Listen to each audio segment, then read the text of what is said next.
المنار المنار المنار المنار المنار المنار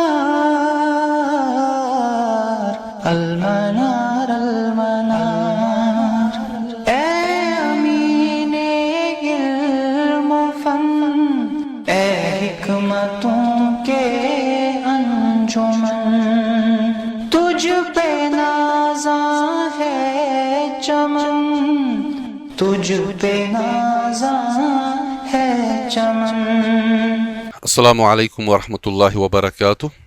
الحمد للہ وکفیٰ وسلام علی عبادہ الذین اصطفیٰ۔ آج 33واں درس ہو رہا ہے اور ہم آج بات کر رہے ہیں مقدمہ فی اصول الحدیث پہ۔ اس وقت جو سلسلہ کلام چل رہا ہے وہ وجوہات جن سے عدالت متاثر ہوتی ہے، راوی کی وہ کمزوریاں یعنی تان جو راوی پہ ہو رہا ہے، اور وہ تان اس میں ہم نے پہلا جھوٹ یعنی کذب، دوسرا جھوٹ کا اتہام یعنی متہم بالکذب راوی کا ہونا، پھر ہم نے بات کی فسق پہ، اور اس کے بعد ہم نے بات کی جہالت پہ، اور اس کے بعد پانچویں چیز جو ہے وہ بدعہ ہے جو انشاءاللہ ہمیں آج پڑھنی ہے۔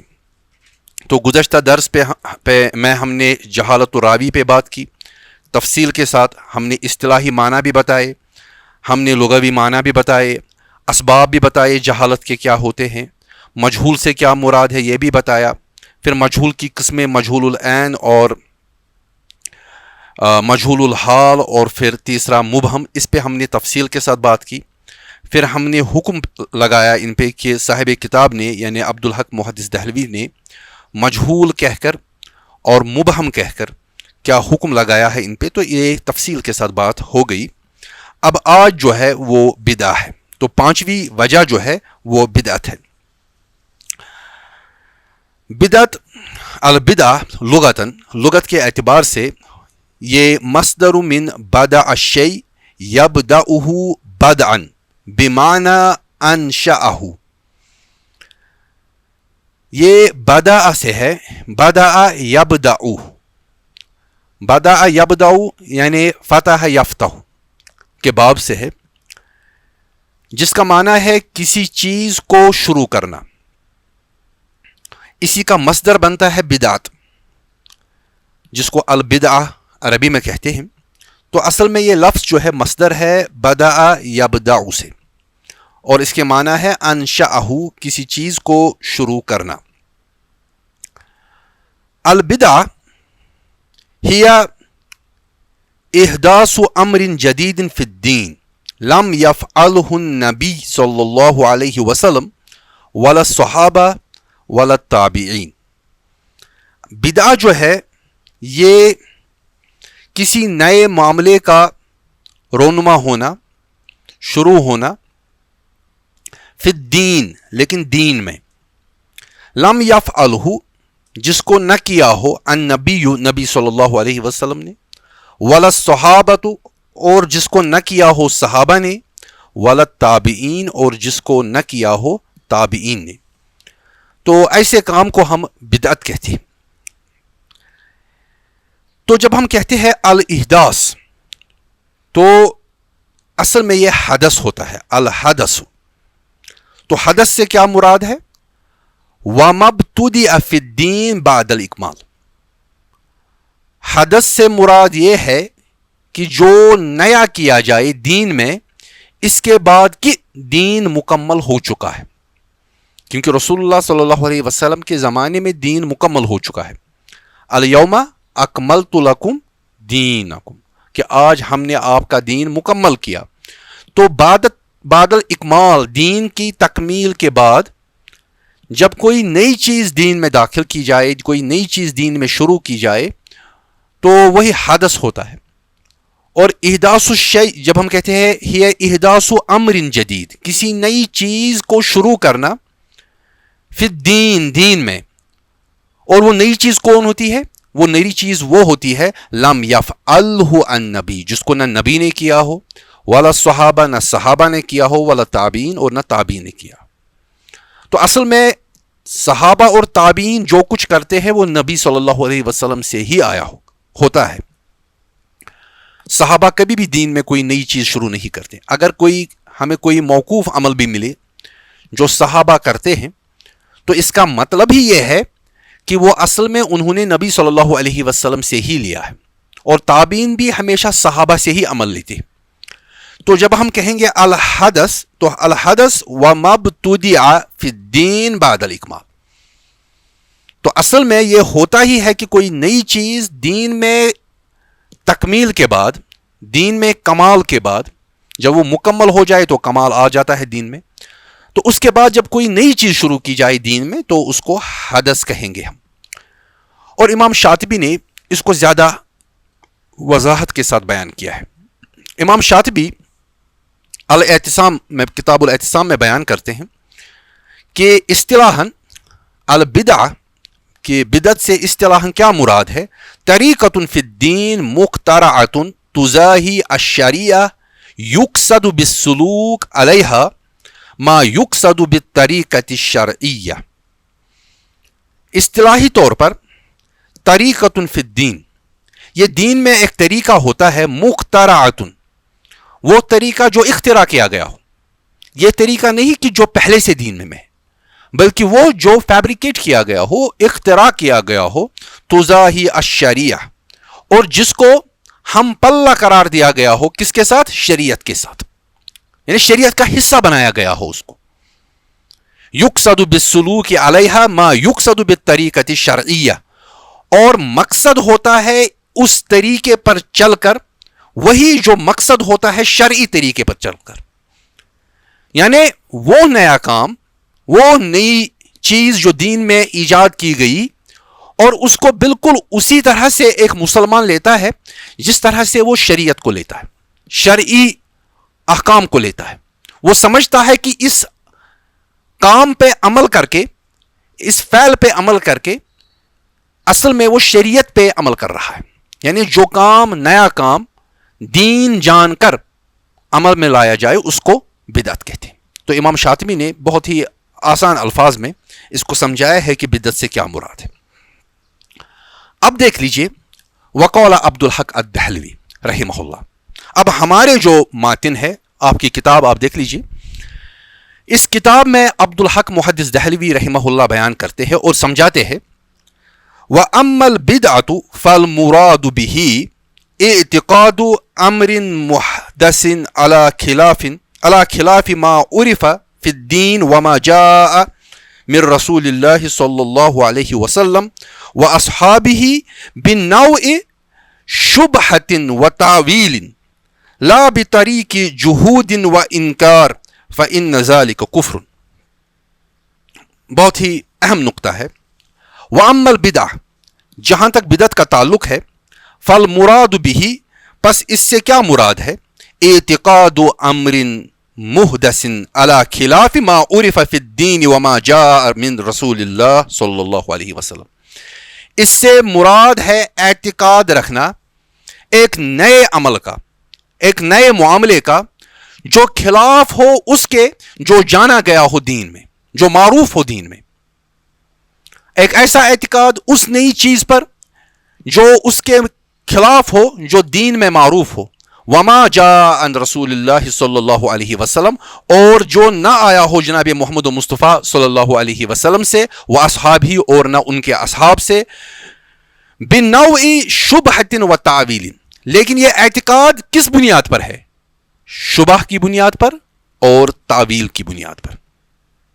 یہ اہم نقطہ ہے کہ کوئی شخص بدعت پہ عمل کرتا ہے، اس کا اعتقاد بدعت پہ ہوتا ہے، وہ اس لیے نہیں کہ اس کو پتا ہے کہ یہ غلط ہے، بلکہ وہ شبہ کی بنیاد پر اس کو شبہ ہو جاتا ہے، اور اس کو تعویل کا معاملہ لگ جاتا ہے، وہ تعویل سے دھوکہ کھا لیتا ہے کہ کوئی ایسی تعویل کر دیتا ہے کہ وہ سمجھتا ہے کہ یہ دین ہے، اس کا وہ اعتقاد وہ اس کو دین سمجھتا ہے، جبکہ نہ وہ محمد مصطفیٰ صلی اللہ علیہ وسلم سے ہے اور نہ اصحاب سے، ولا بطریق جہود و انکار. وہ نفی اور انکار کے طریقے پر اس کو قبول نہیں کرتا ہے. کوئی ایسا عمل نہیں کرتا ہے کہ وہ نفی کی بنیاد پر، کہ وہ جہود نہیں، بھائی میں اس لیے یہ کر رہا ہوں، مجھے پتا ہے کہ یہ دین نہیں ہے پھر بھی کر رہا ہوں. نہ وہ کسی دین کے معاملے کا انکار کر رہا ہے، بلکہ وہ اس کو شبہ کی بنیاد پر اور تعویل کی بنیاد پر اس پہ عمل کر رہا ہے. حق کو ماننے سے وہ منکر نہیں ہوتا ہے، وہ حق کے خلاف نہیں لڑ رہا ہے، اس کے خلاف کھڑا نہیں ہے، بلکہ وہ شبہ میں پھنس گیا اور وہ تعویل میں پھنس گیا، اور جس کی وجہ سے اس کو دھوکا ہوا اور اس نے ایک ایسے عمل پہ زندگی گزارنی شروع کر دی جو نہ رسول اللہ صلی اللہ علیہ وسلم سے ثابت ہے، جو نہ صحابہ سے ثابت ہے، اور جو معروف بھی نہیں ہے دین میں، کیونکہ دین میں بدیہی امور ہوتے ہیں جو معروف ہیں.